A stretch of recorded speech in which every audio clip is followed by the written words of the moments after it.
Hey guys, Josh here from Sportitude Running, and in my hand I hold the Adidas Adizero Adios 6.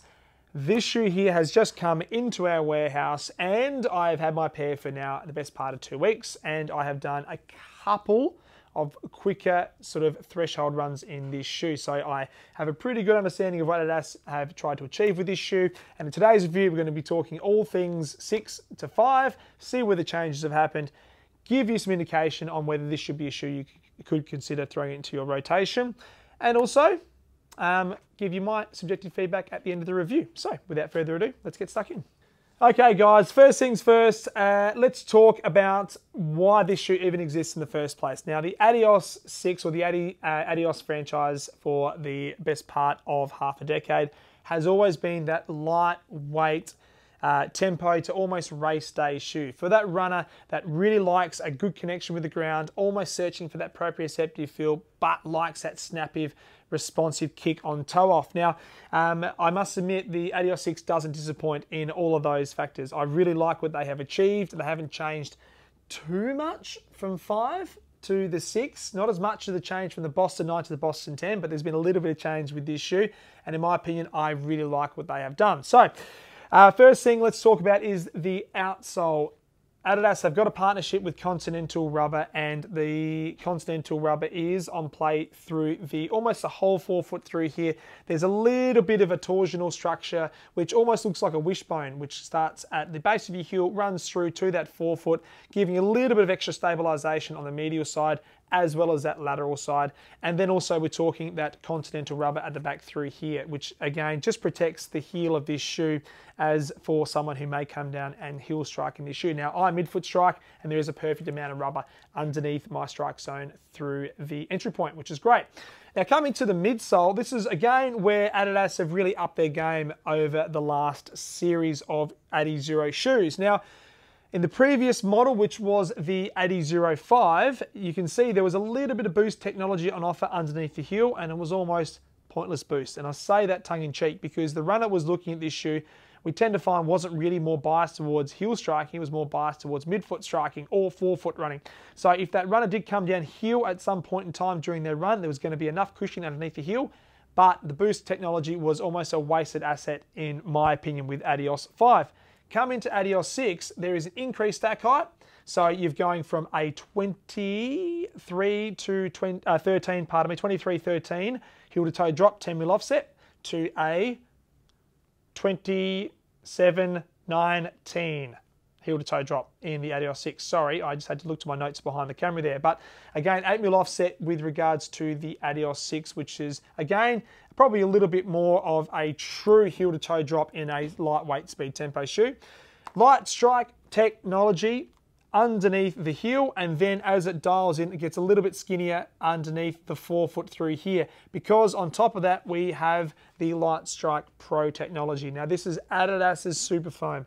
It's a very light, very spongy foam. It has some similar characteristics to your Fuel Cell from New Balance, if you're familiar with the New Balance franchise out there. But I do like how this foam has been placed through the forefoot, so it's not going to change any of the back half of this shoe. But when you're coming through, for me, where I land and where I transition through to that forefoot, I want a bit of compression, which I get from that Light Strike Pro, but I also get that honest construction at the back of the heel. So that Light Strike just is a nice stabilizing foam. It's not crazy soft. I don't want it to be soft back there. It really does offer the perfect amount of almost stabilizing as your heel comes down through your strike zone. But again, dialing into that Light Strike Pro, really light, really spongy, and incredibly responsive. But in conjunction, we'll just dial back to the outsole, that little torsional system that runs on that lateral, medial and lateral side does work in unison with that Light Strike foam to provide a snappy feel through the forefoot. Now coming to the upper of the Adios 6, I again like what this shoe is all about. It is a lightweight shoe, so there are going to be elements taking out to get that weight reduction, and in this case for me, most of that is in the upper, because they have beefed up the midsole of this shoe a little bit. The total weight of the Adios 6, point this out, is 240 grams, where it was around 228 or 230 grams, pardon me, in last year's model. So marginally heavier, but that's okay. Not a huge amount of weight increase through there, but they have dialed in a little bit more on the upper to get that weight reduction. Now, the current Adios series, there is a little bit of a callback to the old sort of Adios franchise from the early 2000s or mid 2010s, pardon me, where the little suede stitch through the forefoot, a little bit of a callback to their history, and obviously the big 3-stripe call out on the lateral side through there. But all of that doesn't matter because the shoe is nice and light, very breathable, and there is what I like in all my lightweight tempo shoes is a great gusseted tongue. So what I mean by that is the tongue construction is very thin up top, so you get plenty of ventilation, but on the lateral side between my two fingers here, that tongue runs right down to the midsole and is attached to the strober board.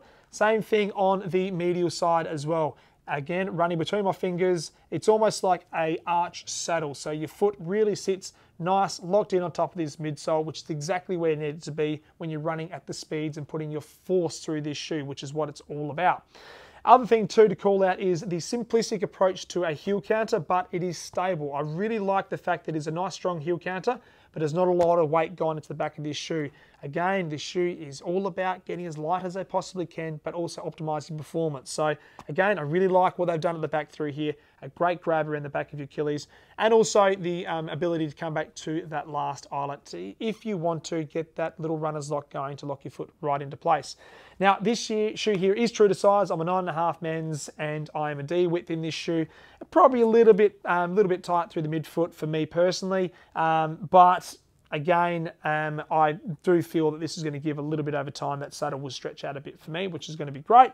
But I did find it to be a little narrow through that arch area. But again, that forefoot, nice and roomy, a little bit boxy through the front half, which was fantastic as well. Okay, guys, wrapping up the Adios Adizero 6. Now, I do personally like what this shoe is all about. I think it's really on point with the market in regards to where this shoe has come from the last couple of years.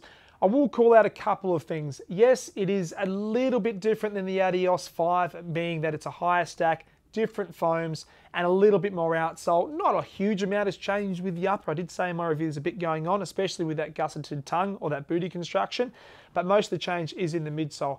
Marginally heavier, higher stack, different foam. So what I'd like to say to you, the running community out there, if you've been a Boston runner, so you've used Adizero Boston 8 and then Boston 9, and you really liked what that shoe was all about, I would put a question mark on transitioning through to Boston 10 without having a conversation not only with yourself or watching my review, which will be in the link in this video below, or at least going into a store, trying them on, having a conversation with the salesperson. In my opinion, Boston 9 runs closer to Adios 6 than the Adizero Adios 6 runs to the Adios Adizero 5. I'll repeat that again. The Adios Adizero 6 runs closer to a Boston 9 than it does to the Adizero Adios 5. So it's a pretty important thing to know at home, because just going from one model to the next doesn't mean it's always going to fit and feel and function the same, and you're going to get the same amount of comfort and support and performance.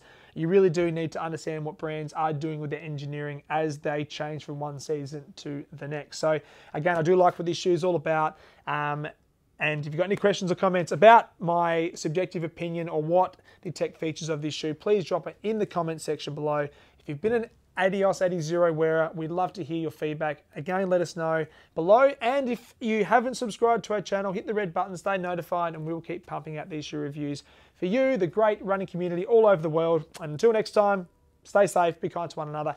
Happy running, and we'll see you next time. Take care.